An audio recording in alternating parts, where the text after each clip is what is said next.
In some tales, the adventure begins in a tavern. In most tales, the heroes triumph over evil. In all tales of my curse, I am bound forever to the Shadow Realm. Not this time.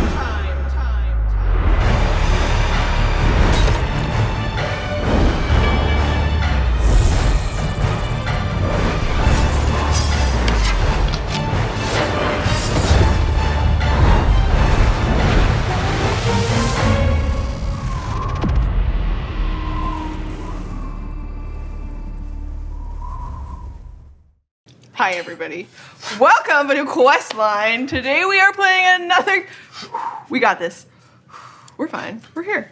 We're playing another episode of Threads of the Oathbreaker today in our homebrew world of Altero, where adventurers are set across eras to live out the cycle of a cursed fallen paladin. We want to acknowledge today that we are playing on the traditional territories of the Musqueam Nation and the privilege that it is to work, play, and create on these beautiful lands. Please find out what traditional territories where you live, where you work, where you play your games, and post in the chat, in our comments on YouTube. Let us know where you're watching from. Be a part of the conversation. It's really important to know more about the world around you. Nativeland.ca in Canada. Yes, if you need any help, ask in chat here. We're live on Twitch. Sam is in chat with you. He can provide you links, and he can also tell you more about our game. There's some redemptions available, and you can investigate and let us know. That will change the sands of fate to either favor the players or me, the Dungeon Master. Let's start off here in the Kel Desert, about 45 years ago, from our story of Ready to Roll, where heroes met Hammerlane, the great wizard. But heroes back now have traveled to the desert unprepared for what they are about to face. And my good friends, do you remember a little bit about what happened last time? But just before we get to know your characters, because it was a bit of a heated battle out on the sands. Beyond the desert. The Vitral Keep. You're in the desert. What happened? Do you remember? I remember Jim turning into a flying squirrel and jumping out a second-story window. Yep, that happened. Yeah, sure did. It was dope. Bro. I attempted to sweep the knee of a golem, and it didn't work out great. But I got mad. Moving the sand from underneath it did, though. Yeah. That was the final move on that thing. That was dope. I remember severe rib cage fractures due to blunt force trauma. I remember the sweet embrace of darkness, and then I remember blinding light and the coarse feel of sand underneath my body because I was somehow either by the will of or against the will of all gods still alive. Twice.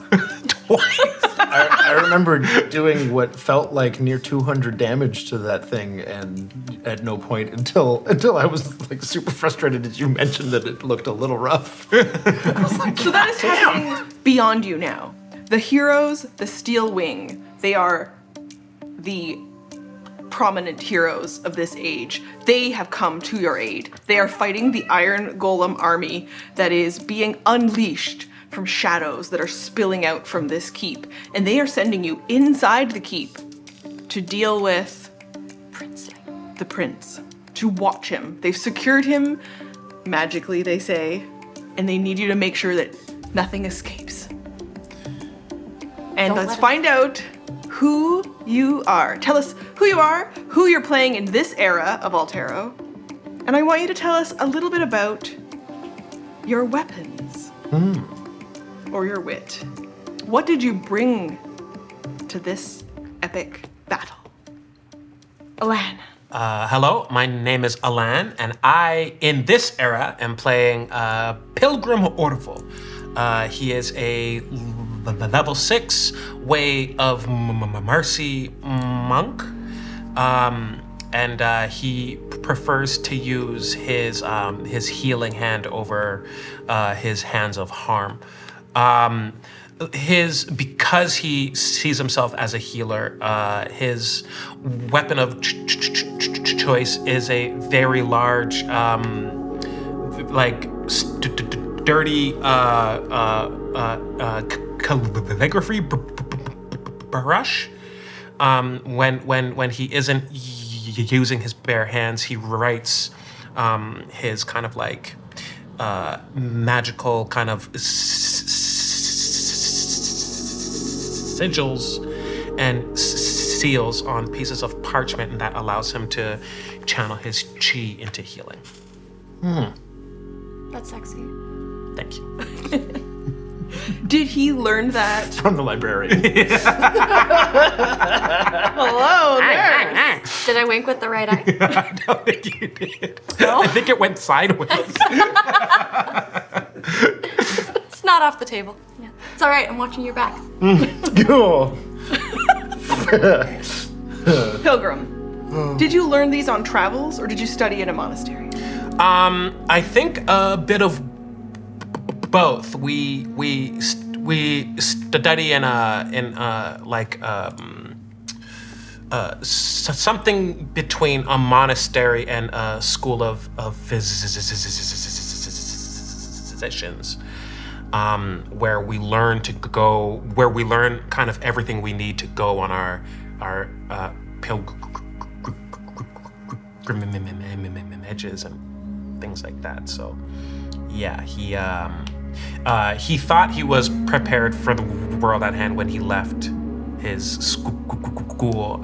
He was mistaken. How's he feeling right now? What does 9 out of 39 HP say? He's feeling hurt. He's feeling like, even though he's still alive, he's feeling quite defeated. And he's wondering if he was even supposed to be here today. Same. No matter how much healing you get, you are still gonna have a concussion. Yeah, yes. There's not much I can do about that. And sitting next to you. Hello, I'm Bev Rapley, and I am playing Marion, the antiquarian barbarian, who is very angry about being as unprepared as we are for this journey. If there's anything that Marion hates, it's being unprepared. She did all of her research.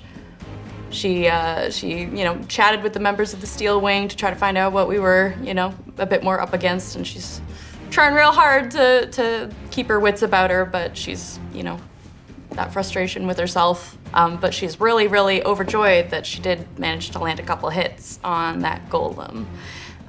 Sorry it wasn't enough. It's okay. I tried my best too, but them's the breaks. It's humbling. And Humbling first fractures day's and- adventures here, yeah. And interior bleeding. Yeah.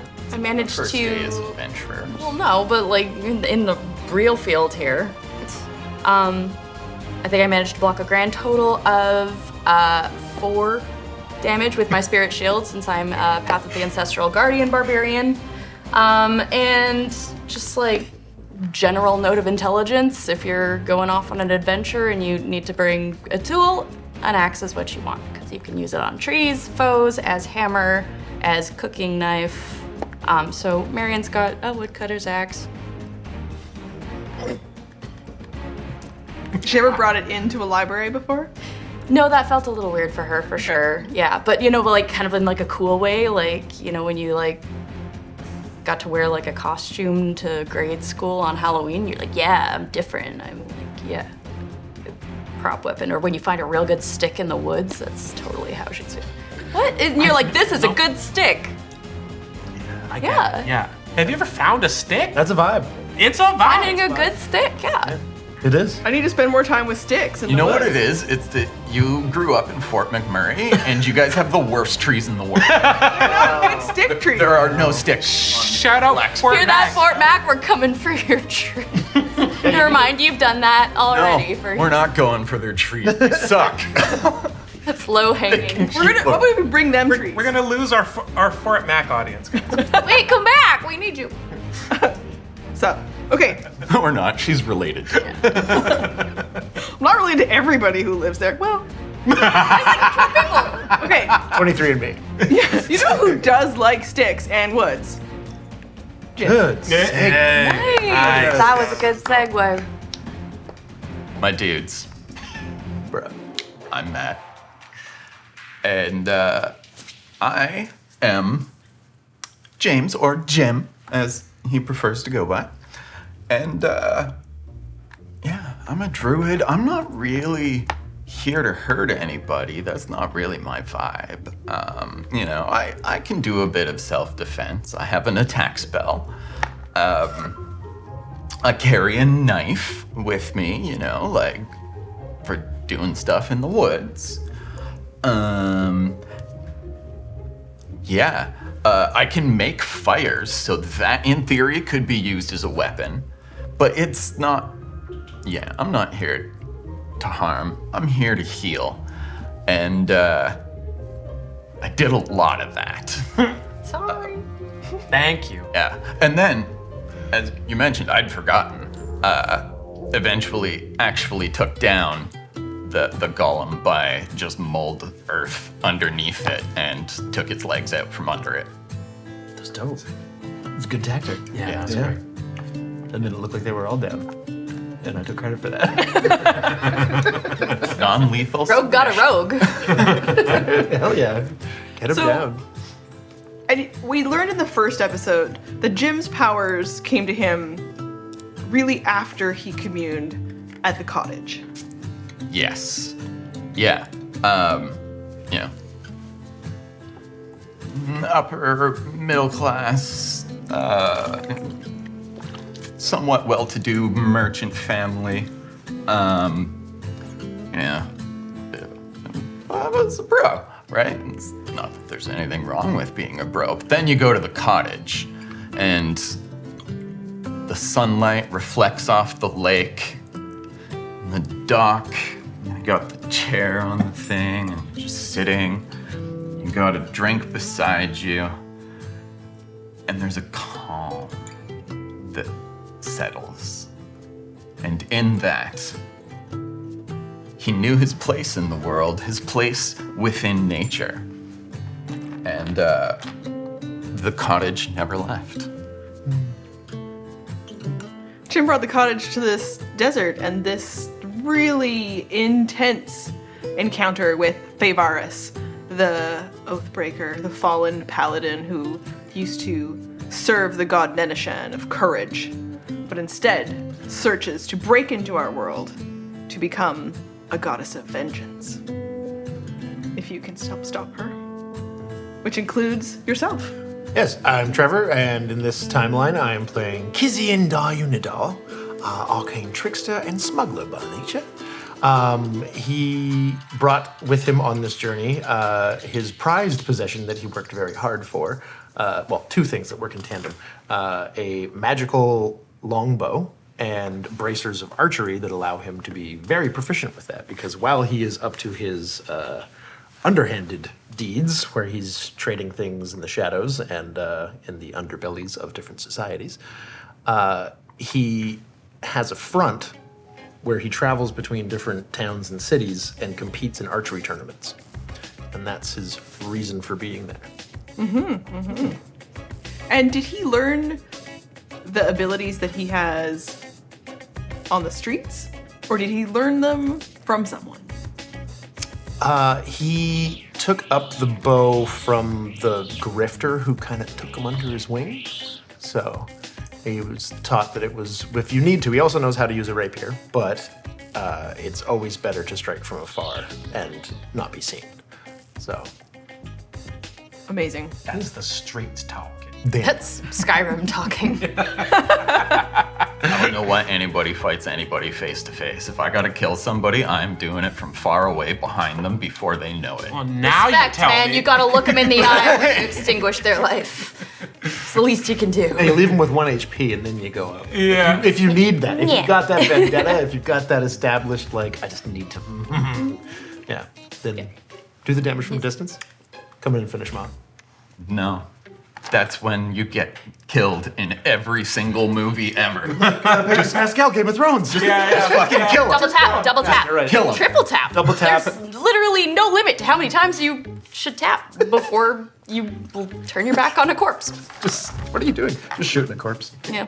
So at any rate, I play a lot of rogues. But not this time. Until next. Yeah, Yeah. Just stay tuned. till later. Okay, so hour. heroes. We remembered the tragic attempt to fight the iron golems, and then more of them were rising, and so you started to rush into the Vitriol Keep itself. You know you're headed towards the throne room, where Farron Rao, the Mad Prince, has been encapsulated in magic. Is he still in one piece? Last time we saw him, he was kind of breaking in half while I was holding on to him. Rough shape. A quick reminder on what you know about him from last time as well. He had very powerful parents, sorcerers, who had harnessed chaos magic from these lands. And they were not good people, and they probably built a lot of these iron golems to fuel with chaos magic to create their own army. Bad dads. And Farron has some sorcerer abilities, but the other wizards helped you realize that he's also taken Faevaris as a patron and become her warlock. He's multi-classing. He has abilities beyond what you'd expect from a sorcerer like you might have encountered before or read about. Let alone a 15-year-old kid. You know. And And he's now, you don't have to worry about it later. From a distance. The world. okay, we're definitely not. Wow. I heard it. And I was like, oh no. I'm such a Bette Midler fan. You were Jim. Matt. Okay. Both. that song's amazing. I mean, Jim would be if he knew who Bette Midler was. The ocean needs a friend. We're rowdy today. We're sorry. I'm so sorry. I'm not sorry. I love it. Okay. Well, you're heading into the keep, though. You're traveling to the throne room. So something catches your ear. Roll perception. Ooh. My dice are giving me a hard time today. Just want everybody. That was off camera. What? Nope, it's here. It's still here. I was trying. I thought my rainbow dice were dead, but that's so 9 perception. There's no inspiration on the board yet? Oh, there is. Oh. Thank you, chat. Oh. There is actually one for me. Oh. Damn it. Sorry I brought it up. It's a 13. Now that we've triggered the redemptions, there's actually one for each of us. So the first one for me. Oh, they favored you. Okay, there's one for me and 2 for you. So we'll start by pouring sand for myself, Hey. The sands of fate. which triggers us to put the dice up on the board. There are 3 pieces, but with 2 to you. Whee! Sorry, I'm going to say this every time. It gives you the tides of fate in your favor, players. Sweet. Amazing. I'm going to save it because that was a 13. Fair enough. It could have been worse. Okay. So what you can pick up is actually a sound in your ear that is a little bit like sounds like you would associate with your childhood. Almost as though you hear children playing or laughing. There's something that distracts you, and it's down a different hallway. This is just Marion. You all would notice that she pauses. I got hit pretty hard. But it's like, yeah, I'm like, You alright? they say that scent is the most memory-inducing of the 5 senses. You know, when you like smell something and you're like immediately back there. I got one of those, but in my ear hole. You smelled to your ear. Sort of. You must have got hit really hard. No. You know, are you alright? I'm good. I'll catch up. I know where you. Yeah. Are But go. Or you can come. No, I'm wondering, are we going...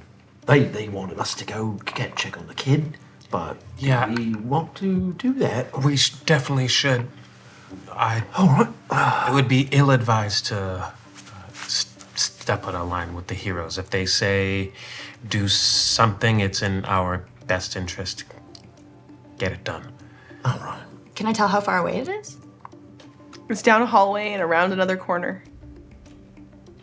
Well, I'm gonna go smell with my ear down this hallway. You're going... Where? It's like I don't think it's very far. I'll just. We went up there before. Why are you going that way? I can't. Well, because I want to go investigate what's making my brain calm. Gotta follow your vibes. I'm following my vibes. Maybe this isn't the best time for vibes. Vibes happening now could be important. Well, Maybe these vibes need to be investigated before. Do you guys want to like just park here and you can, have some water and That's actually not a bad idea. regroup a little bit? You look a bit rough, mate. Yeah. And I'm just gonna stick my head down that hallway. I mean, I can sneak forward. Pretty good at not being seen. It doesn't. Actually, hey, Skulker. And my familiar comes out of my pocket. You want to go down there, and then, I can actually look through his eyes, so go on ahead. So he starts skittering along. And you said it's just around a corner? Yep. Sorry, 1 second. I just That's okay. see the range that I can... You see what you remember from the hallways of the Vitriol Keep before. As you look down the hallway, the shadows that are spilling out from the direction of the throne room are thick throughout all of the space here. They are almost like a rolling mist throughout the keep itself. Mostly they're still being pulled outside towards where, the iron golems are. Hopefully you can listen for clanging sounds and magic blasts are being fought by the Steel Wing. Down this hallway, it's quite dark. 100 feet that I can send Skulker, and then I can actually make sure nothing hurts me. I'll be back in a moment. Fiber, dude. And now I'm looking through. I just kind of like watch him like warg out, and I just like, okay, and I just like lean against the wall and like make every pain sound as I slide down it. Oh, okay. Can you do anything for him? I can. I only have 2 first-level slots left. I'll be fine. I just need to sit and focus. I just need a short rest. It's just a good old-fashioned rest of the hour-long. short variety. Okay, so anyone who stays takes a short rest. Sweet, I can get some spell slots. Yeah, I get my key back. For you, if you're relaying to Marion. So I'm sending Skulker ahead, who's gonna his way, and from 100 feet, I can see through his eyes, hear through his ears. But while that happens, I can't see and hear through my own. Right. So until I back, then yeah. So he hits the end of the hall and just like slides a little bit, sand across it. And then around the corner, there's an entrance into a very dark room. And in that dark room, he sees, looking up, antiquities, relics, mostly weapons. They look very old and mostly broken. Do I do? So what? What do you? Can you hear me when you're doing this? Right. Definitely a trap.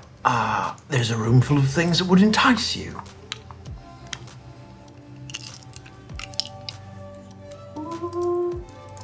Did it look dangerous? No, and that's why it's a trap.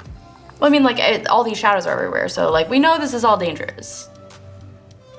Right. I mean, pick your poison. Sure. Yeah. Well, I'm not gonna try to be stealthy, but can I be careful? I'll just Go right ahead, and I'll follow you.